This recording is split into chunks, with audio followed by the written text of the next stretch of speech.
બાળક પણ ભગવાનનું રૂપ જ હોય છે ને, એટલે પહેલા આ કાનાને આપી દો. આપણે સમજી લઈશું કે ભગવાનને ભોગ ધરાઈ ગયો. હા.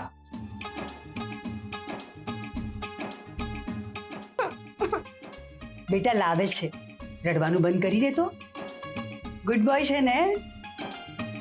બોલ બેટા, તારું નામ શું છે? હા બેટા, તું કોણ છે અને તારા મમ્મી પપ્પા કોણ છે? શું નામ છે એમનું? મને એવું લાગે છે કે એને ભૂખ લાગી છે ને એટલે એ કશું નથી બોલતો. એ જવાબ આપશે.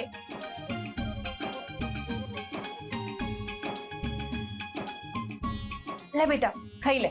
તમારા હાથે મને ખવડાવશો જેમ મારી માવડી ખવડાવે એ રીતે?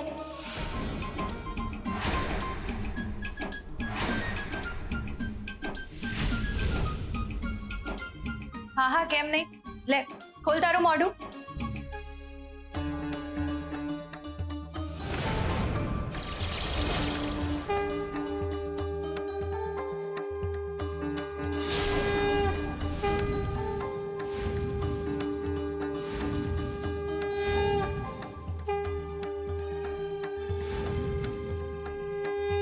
મારી માવડી મને આ રીતે ના જમાડે.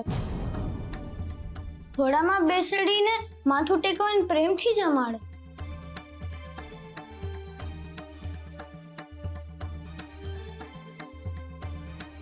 અચ્છા એમ? કોણ છે તારી માવડી? તમે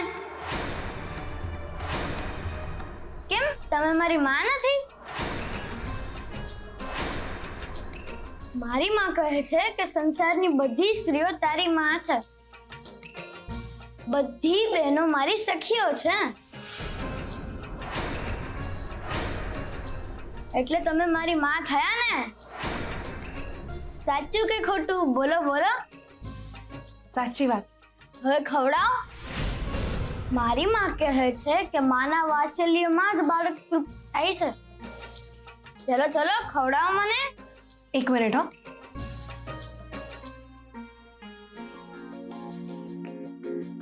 આવી જા.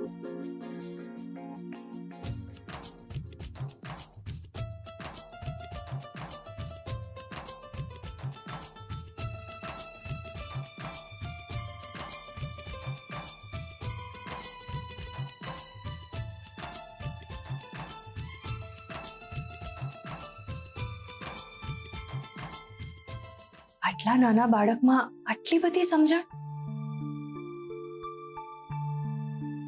અરે આ તો સૂઈ પણ ગયો.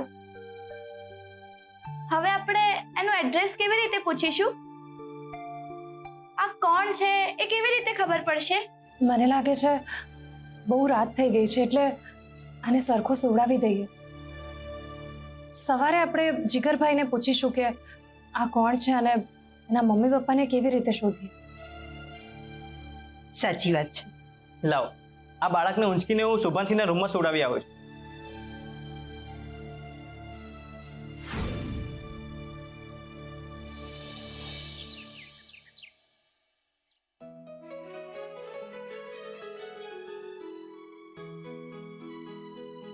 રાસીબુન, પ્રસાદ તૈયાર છે, તમે ચાખીને કહો કેવું છે.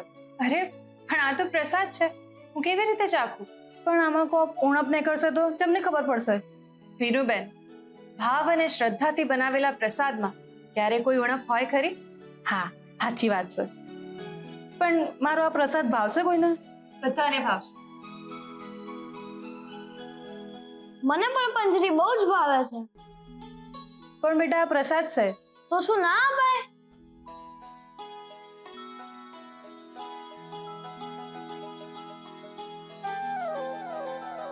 ઉભો ઉભો, ક્યાં ભાગે? ઉભો રે તું.